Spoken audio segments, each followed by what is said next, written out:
So if that's you, don't raise your hand, just blink if you need an extra prayer in this moment. So I see those blinks. Uh, we're getting the Zoom. We might need to mute them for the moment. Oh, absolutely. No, Or can we ask them to mute? Oh, thank you.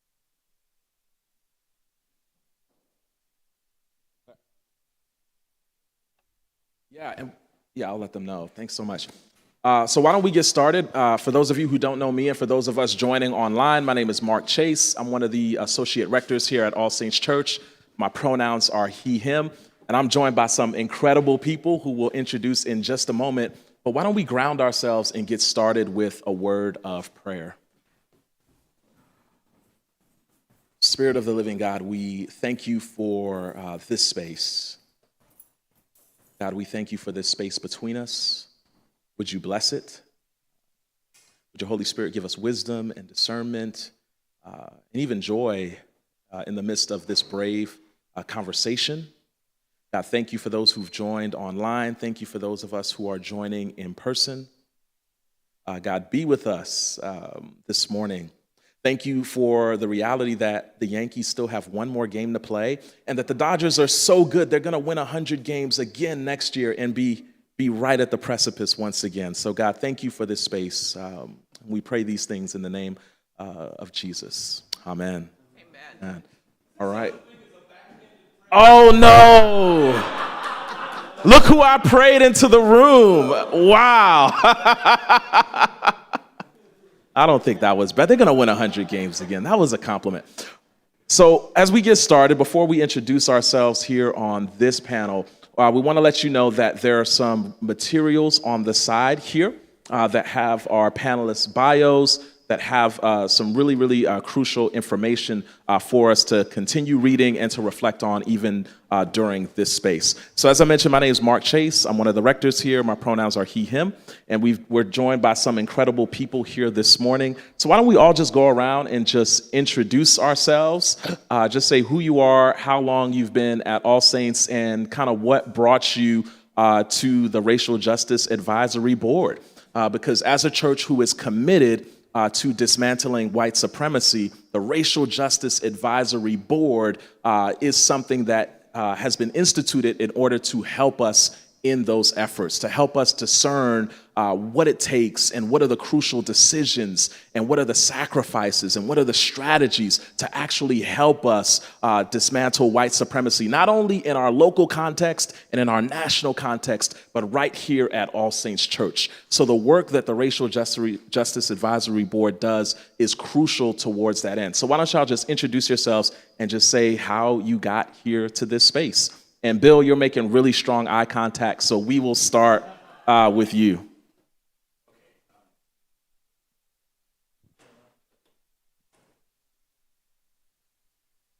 Hi, Bill Gould. So I think pronouns he, him. We've been involved in All Saints for a little over a decade, I think now.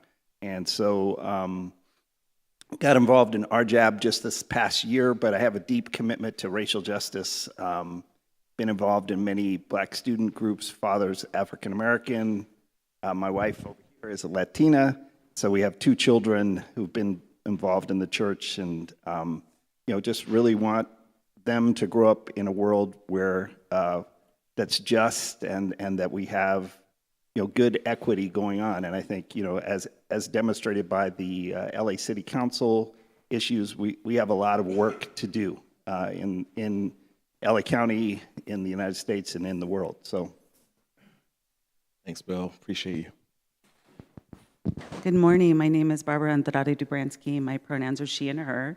I've been here at the church with my family 10 years last month, actually. And similarly, I wanted to make sure that I was raising my kids in a church that told them that whoever they are, as children of color, as at the time didn't know, but if they were queer, they were going to be told that they were loved by God, and that they were going to hear in church every day what it means to be a loving member of a community and a society to everyone. So that's what brought me here. And my work also has been in service to families and children, and particularly in addressing inequities that children of color experience. So that's something that, that we, all of us bring to the table in some way, shape, or form on the RJEP. My name's Bert Voorhees. My pronouns are he, him. I've been attending All Saints off and on since 1975 or 76. I came here in the wake of the parish fire, and I read about this place and its commitment to social justice, and in those days, 20th century composition, a lot of new music. And I was like, I get to have new music and social justice all in one place.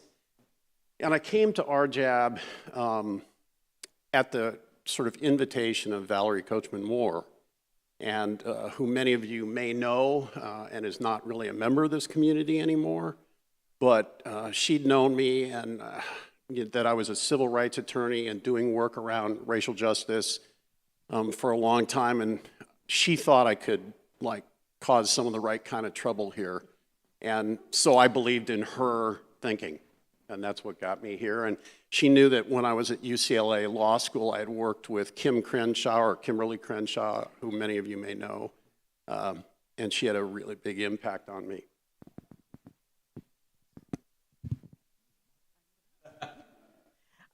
Good morning. My name is Monique Thomas. My pronouns are she, her. And I've been attending All Saints since, I was just doing the math in my mind, since 2008. I officially joined in 2014. As an official member. And as a Black woman in America, racial justice is at the core of my work, my identity. Before I was doing the work, I was doing the work, and, you know, without pay. I started out with the racial justice ministry, and in my piece, I'll be giving a little bit of history of that, and became co-chair of that ministry. And then from there went on to join vestry. I was junior warden, senior warden. So I've been very involved, but I've always stayed connected to this work because I think it's the heart of the work that we do here and really the work of our generation. Now, so much so, I am a DEI consultant, diversity, equity, inclusion, and consultant. So really it's my life work. Thank you so much. And we have some wonderful folks who are joining us via Zoom. Definitely want to have you introduce yourselves, Sister Norwita and Sister Clara, whichever you feels led to go first. All right, why don't we go with Norwita since you're, why don't you tell me?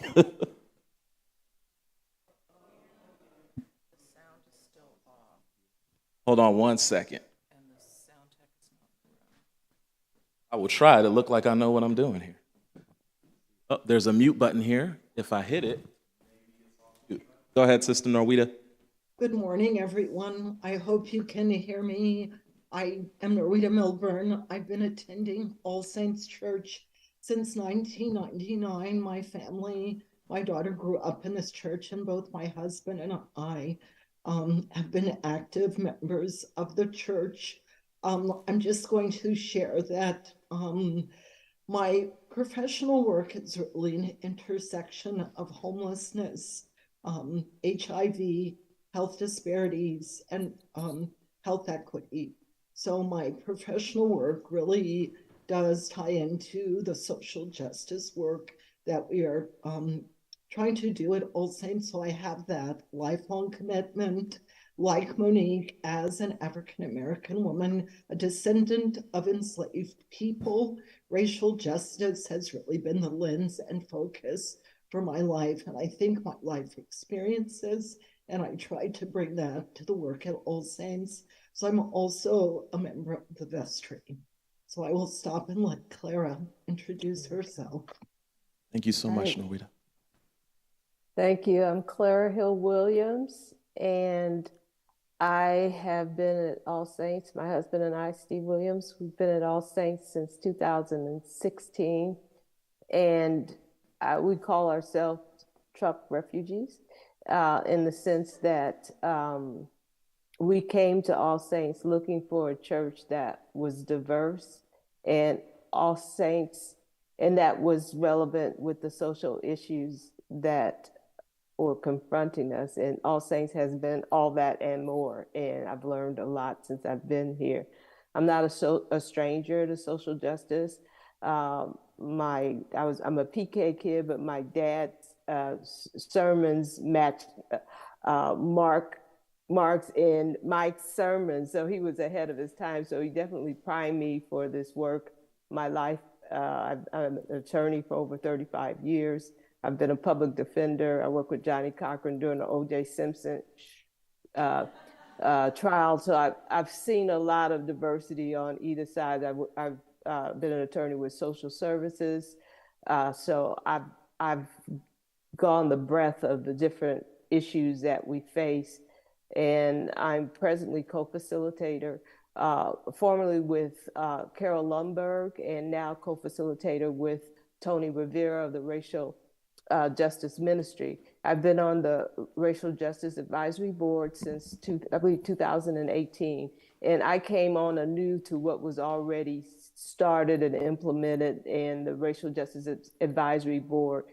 Again, it's an elite group in terms of what had been done and what they're implementing. And I always say that the Racial Justice Ministry is the hands and feet of our ministries here at All Saints Church, and that we put on the activities, the screenings, the panels, the whatnot with respect to getting the parish and the community involved in racial justice issues. So I'm happy to sort of be on both sides to know the work that RJAB does in terms of representing the vestry and presenting issues to the vestry. So I'm happy to be among such great people and dedicated to the work of racial justice.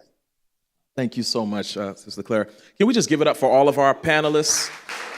What an incredible group. Clara mentioned something, touched on the era of Trumpism and everything I was going to use the word ushered in, or the phrase ushered in, but I don't think it really ushered in anything as much as it was an apocalyptic revealing of things that were already present. But as you mentioned, the era of Trumpism in 2016, something was also happening here at All Saints in 2016, and it's called the Racial Justice Resolution. And there's a copy of it over on the side. I hope y'all check it out and read it. It's what grounds us in this work. Now, Monique, you were here drafting and writing and helping to create that. So could you just give us some context about the Racial Justice Resolution and its purpose? Thank you. Yeah, so as I said, when I came to All Saints, I was a refugee from being a Baptist and being a Catholic. And I was like, maybe I'm just not Christian. Maybe this Christian thing isn't working for me. And I came to All Saints and I saw the diversity. I saw Zelda Kennedy on the chancel. I'd never seen a Black woman preach before or, give communion or anything like that. And so it was amazing. And it was just such a welcoming space. So I instantly felt like this might be my church home. And then I discovered a group called Colors. And this stood for Christians Offering Love to Overcome Racism in Society. They started out in 1992 as a small group, Black and white together, after the Rodney King verdict and the civil uprising in Los Angeles. And it was a space to come together for courageous conversations. And Bonnie Rice, who's right here, was one of those founders back in the day doing that work. So I came on and I became co-chair, or actually before that, I was just a member of Colors. And we had a retreat, and Johari DeWitt Rogers said,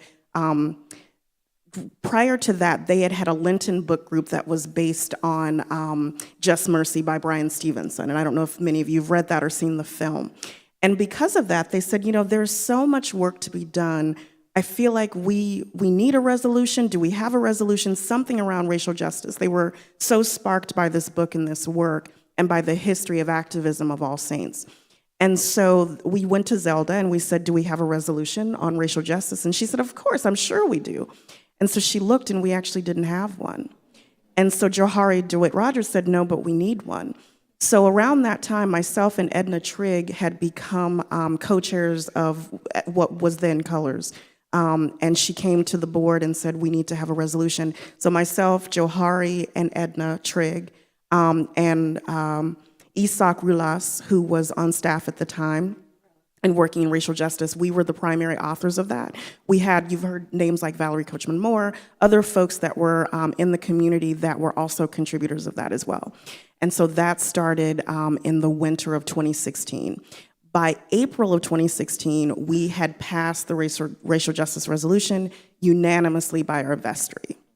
So, and this is when the real work starts, right? Because it's great to put something together, but we were very adamant that we didn't want it to be something that just sat on the wall, that was performative. We wanted this to be steeped in our values and steeped in the work. And how do we make that happen? The problem is that we did not have a rector at the time, because at the time, our current rector at that time, Ed Bacon, was retiring. And full disclosure, I don't know that there was a plan in place of how to implement this beyond Ed being here. There wasn't. And staff's hands were tied. We as volunteers, our hands were tied. And what we were told was, you got to wait till the new guy gets here. Wait till the rector, and we're just going to throw everything on Mike, right? So there was a whole lot of hurry up and wait, hurry up and wait. What are we doing? We need to do this work. So in the midst of that, of creating the resolution, item number 10, if you have that on there, was to create a racial justice advisory board. We thought it was important that if we at All Saints who are currently here, staff, clergy, congregants, could do the work, if we'd figured it out, we wouldn't be trying to fight racial justice. We would have had my belief, this is just me speaking as Monique, we would have had a resolution 20, 30 years ago, right? Why are we in this state now? And so we said, we need some help from the community. We want to make sure that this advisory board is, we want it steeped in education. We want it to be around racial justice trainings and education. We want it based in the community. We want people, not only from All Saints, but from the local community, to come and let us know and talk to us. These are the things happening in the community, and this is how All Saints can step up and speak to that work. And so we fought really hard to make sure that we could have a diverse group on that board, not only sort of racial, ethnically, gender-wise, but also people from outside in the community. And so that board did form and started to meet, and the original panel was approved, and I'm going to look. The original slate, September of 2017, is when that initial slate was approved and went into doing the work. And basically, they are to hold our vestry accountable. Each month or periodically, it's been monthly, but at least quarterly, they come in and they give recommendations to the vestry based on racial justice about ways that we can improve as a church community and really speak to the needs of the larger community. And that's been going on for a while. So that is kind of, the Racial Justice Advisory Board and the resolution is very much in line with the history of All Saints and what we do. And one of the things Edna Trigg and I did with Colors is we rebranded it. We started calling it the Racial Justice Ministry. We wanted it, first of all, to be in line with the resolution, but we also wanted it to say what it is, so that there was no question about this is what this group is about, this is what this ministry is about. We also came up with some values and objectives around advocacy, education, celebration. This is what this group is about. And if you see our banner, maybe on Celebration Sunday, you probably saw the banner with those listed. That was done by design, because we definitely wanted folks to know this is what this ministry is, this is how it's linked to the history of All Saints, and this is how we move forward. So much. We can clap it up for that. That was really good history. Thank you. And one of the things you mentioned, Monique, was the word recommendations. And so with the Racial Justice Advisory Board, it's holding our leadership and our vestry accountable through a collaborative process, right? Because local Detroit area activist Adrienne Marie Brown says this a lot, but how we do the work is just as important as the type of work that we are striving to do. And the change that we seek out in the world, we must first embody within our own organizational ecosystems. So we seek to create change collaboratively through recommendations. So can we just speak a little bit about the history of those recommendations and how that collaborative effort has gone thus far? So any one of y'all can jump in there. Norwita maybe could lead us through for those of you who have the sheets, the 2018 recommendations, and maybe also talk a little bit about the process that we went through to reach what recommendations were finally approved. So I think I'm off mute.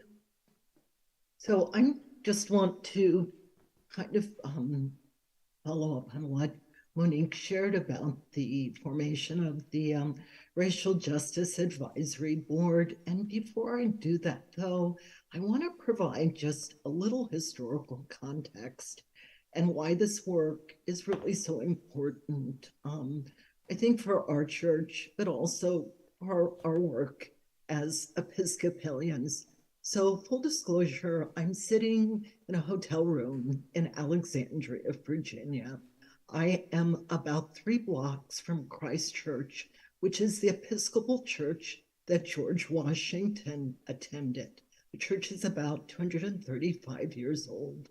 And just a gentle reminder that while George Washington was one of the founders of this country, a substantial contributor to our Declaration of Independence, he was also an enslaver.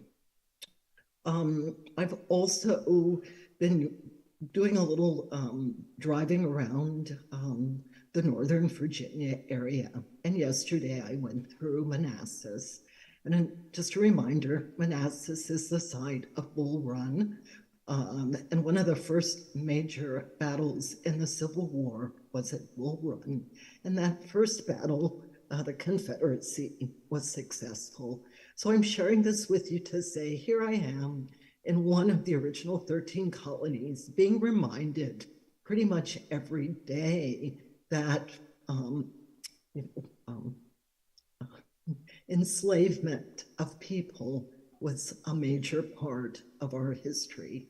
And I'm also 4 generations out of enslavement in my own family. So I'm sharing that because that historical piece is really important, I think, for all of us to remember, because we are sitting in a church with church members who have that kind of shared history. And as those of us who are Americans, as Americans, we really share that history of enslavement. So that's why the racial justice work is so important. And it also spills over not just to enslavement, but to a genocide of our indigenous people. And we can just kind of go on through the litany of people who have not fared well within the American system. So that's kind of, I think, the historical piece that's driving our work. So I want to have that context move into the recommendations that the Racial Justice Advisory Board came up with. And our advisory board started in 2017.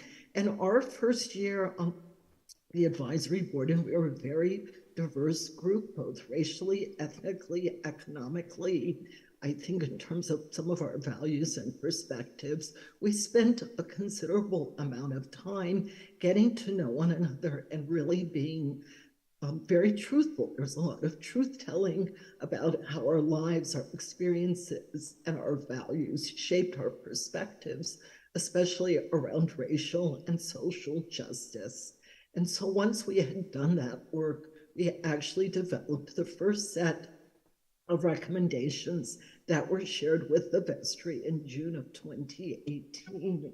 And I'm going to do those really quickly because you have them in front of you, but just to share with you one of our recommendations. Some of them were structural, so we were focusing on really creating vestry and RJAB working groups to really provide some leadership for us to implement specific recommendations. One was for us to really just get a good gauge on kind of our own history at All Saints, and to really kind of look at our history around racial and ethnic issues, around our community, our clergy, as well as our staff, really thinking about some of our own historical actions around racial and social justice, including our relationship with St. Barnabas Parish. And that's a story unto itself. We also propose that the church do really an audit to really understand where we were as a church in terms of understanding both implicit and explicit bias. We also focused on really kind of expanding who we saw in our pulpit, as well as the sermons and teachings of our church, so that they were more racially and ethnically diverse and reflected different perspectives. We also proposed having trainings for both our vestry and staff around anti-bias and racial justice.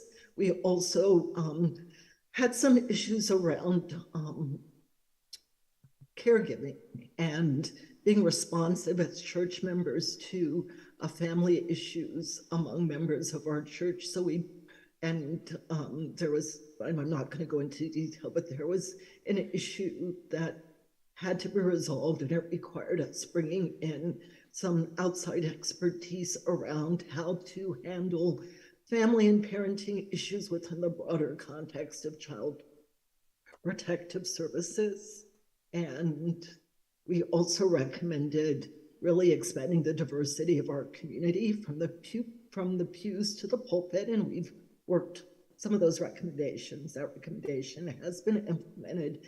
And the last thing was that we really recommended that there be broader participation by our rector, clergy, and other staff in building more collaborative community discussions. So I've kind of summarized the recommendations in a nutshell. I would encourage you to take a look at them.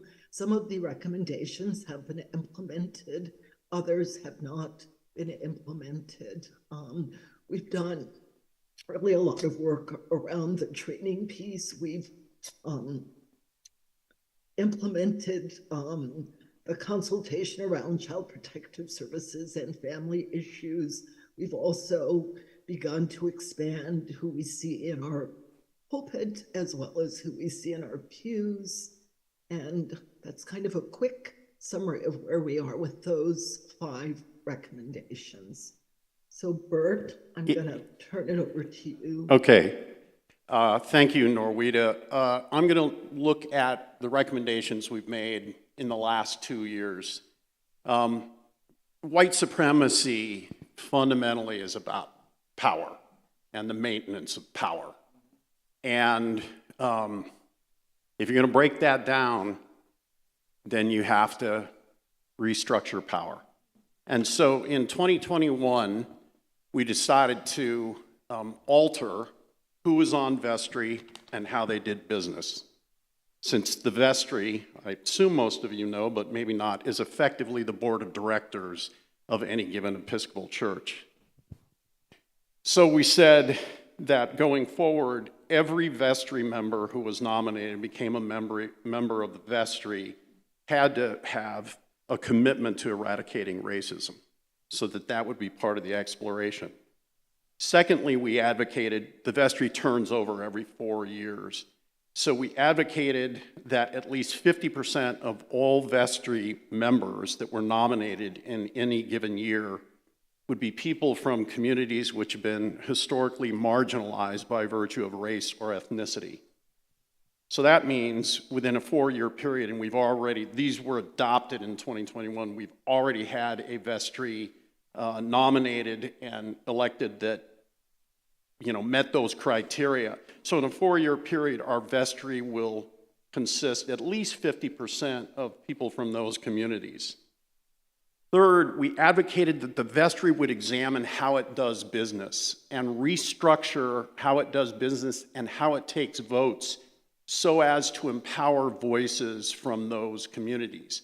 We suggested, aggregate voting as one possibility, but we left it really to the vestry and then in consultation with the trainers that we've worked with here as to exactly how to change the voting process and the presentation of ideas so that voices from communities of color would be put on the front end of discussions at the vestry.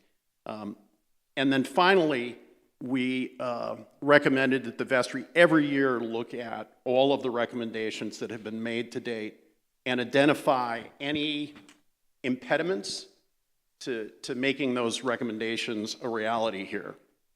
And then in 2022, and this is a work in progress, we presented these in the last month and one of them was adopted, and the other is kind of back to us for some further work, which illustrates the collaborative process we go through. The one that was adopted was that we recommended that the vestry re-examine. I know we were just here not that long ago, and we're in the process of examining right now, but re-examine what the word inclusion in radical inclusion is all about. Does inclusion presume a white, cisgendered, straight, non-disabled, American-born parish as the norm that is inviting folks in? Is that what inclusion means? Because if that's what it means, maybe that's not the word we want. Maybe we want something more about belonging. I don't know. But we thought it would be a useful exercise for the vestry to really re-examine that language and what it means and how it affects what we do and what we think about what we do.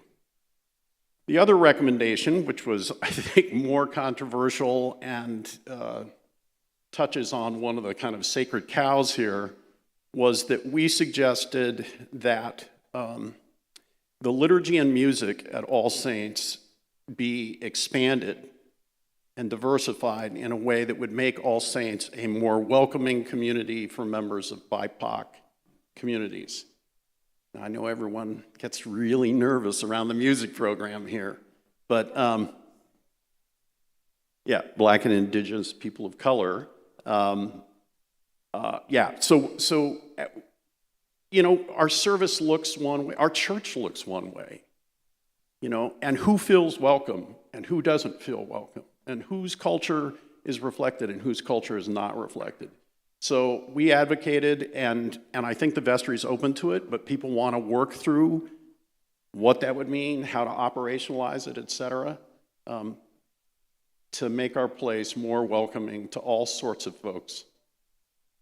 Thank you so much for that. And the thing that is so crucial about these recommendations and about the existence of a racial justice advisory board is that it helps us to take that hard look at ourselves as an institution. A few weeks ago, I'll put it like this. I was helping my kids brush their teeth, as I do pretty much every single day. But on this particular occasion, I'm making sure that our 4-year-old in particular loves to just miss spots, and we have this little toothbrushing song that we brush teeth to. I know, I'll give y'all way more information than you asked for. But the point is, there was one moment we're brushing teeth, and I'm making sure he gets the front, and then he looks up at my teeth, and he's like, "Daddy, your teeth are yellow." And I'm like, "Oh, yeah, you're right. I got to do a better job too."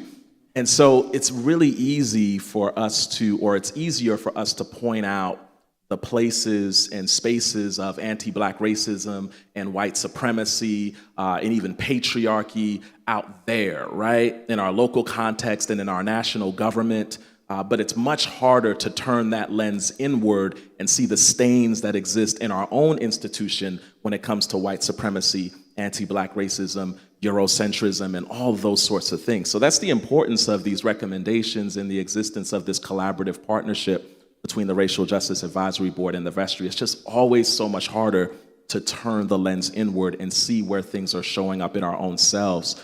So with that being the case, we have the history. Oh, go for it.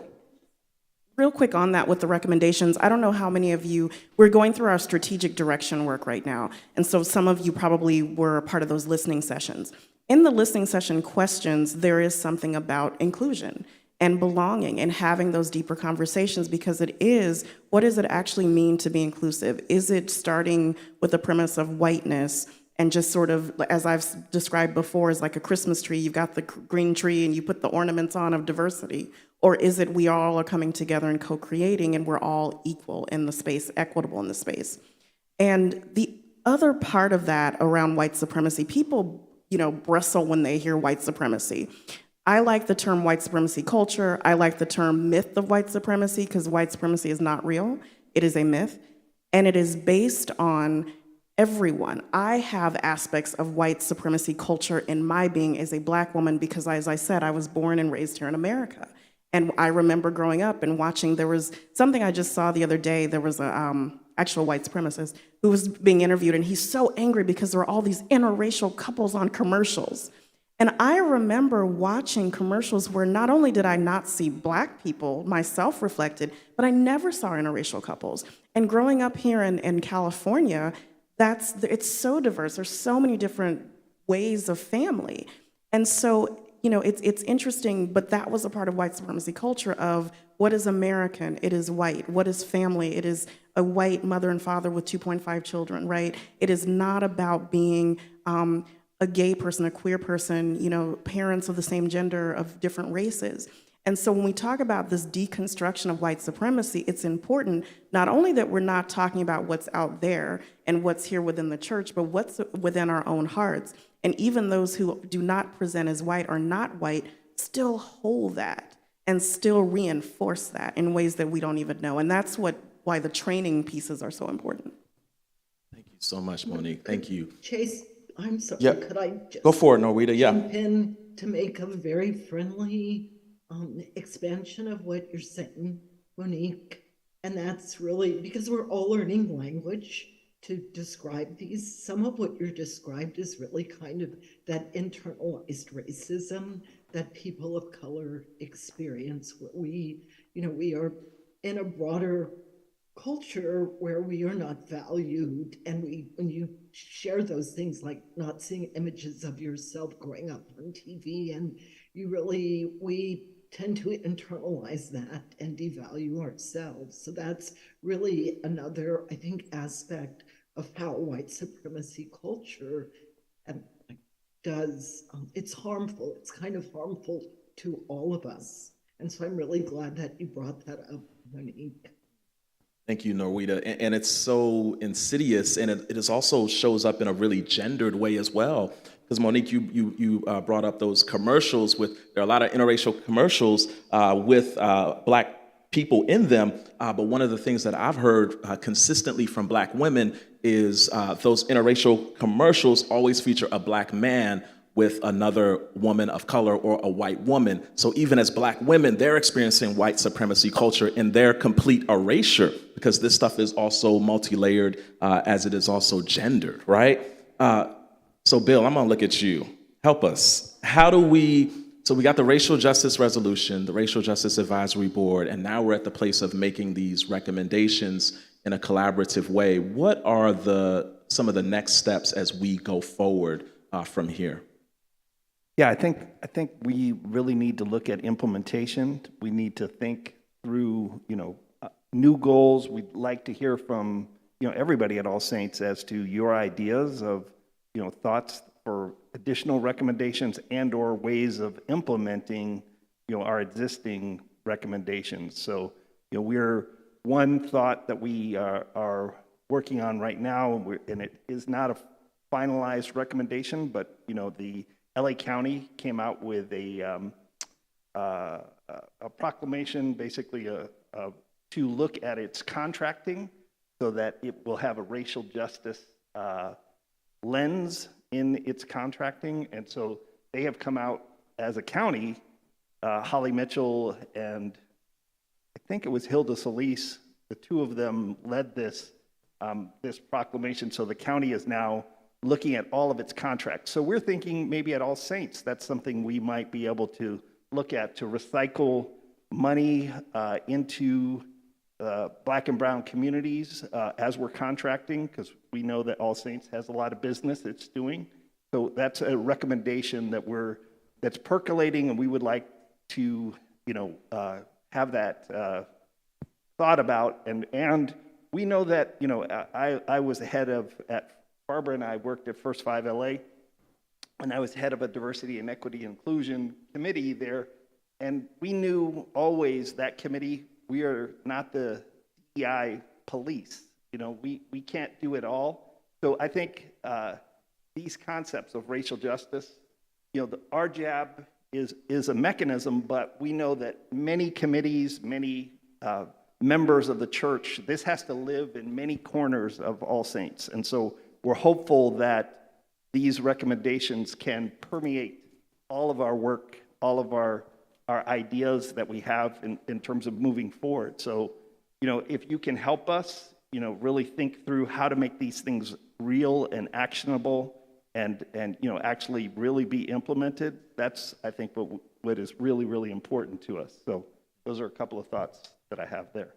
Now, Barbara, I want to give you a chance to speak into that very same issue as well before we move into some Q&A time. What are some next steps forward based on the history of RJAB, how far we've come, how far we have to go? Yeah, I mean, what I'll underscore from what you've heard today is that the RJAB operates in the arenas of how we operate as a church, how we govern as a church, and how we act in the community. And we have a theory that in order for us to act as effectively in the community as possible around racial justice, we have to demonstrate and be an example of that within the church. It will make us more powerful. It will make us more able to build partnerships with those advocates that are doing really effective work in the community. Because if the advocates don't see us as an example, they're not going to partner with us, and they're not going to sort of bring us into that space where they're doing that work. So we do this work, and we come to our recommendations in multiple ways. One, sometimes Mike or other members of the clergy or staff will ask us for guidance on an issue. So for example, when we were dealing with families being separated at the border and recognizing the injustice of what was happening there, Mike reached out to us and said, what role do you think we should play in this? And then there were times when we saw something and said, we need to raise this. For example, the violence against Asian Americans that we experienced in the community, based on what was being said from the White House a few years ago. So sometimes it's solicited and sometimes it's unsolicited, but we see that as our role. We're observing what's going on in the church. We're looking at, are we experiencing ourselves as a welcoming space so that we can represent the kind of diversity and talent that exists in our community and bring that to racial justice work? So we're looking for those things, and then we're also responsive. So we expect of ourselves that we know what's on the cutting edge of addressing racial justice issues, and that we are thinking through sort of a theory of change as to how this church gets to a place where we will be as effective in the community as possible. So next steps are driven from what's going on in our community, what's going on in our country, and what's going on here with individuals in the church. So, and bringing that to a systemic level. So we might be hearing, for example, the recommendation about music and liturgy came out of a training where we were hearing from people of color, like, this doesn't resonate with my soul and how I relate to Jesus Christ. And I want to be here. There's a lot of things I love about this church, but I also want to feel like this is my home, and I don't feel that way. And we recognize that means that we're not going to be drawing into our community everyone who is committed to racial justice in our community and building on those talents that they have and the voices that they can raise. So we will continue to take next steps by listening to what's going on, both out in the community and among the members of our church. Okay, so we got a few minutes for question and answer, but thank you so much for, we don't. Okay, we don't. All righty. Can we just give it up for our Racial Justice Advisory Board?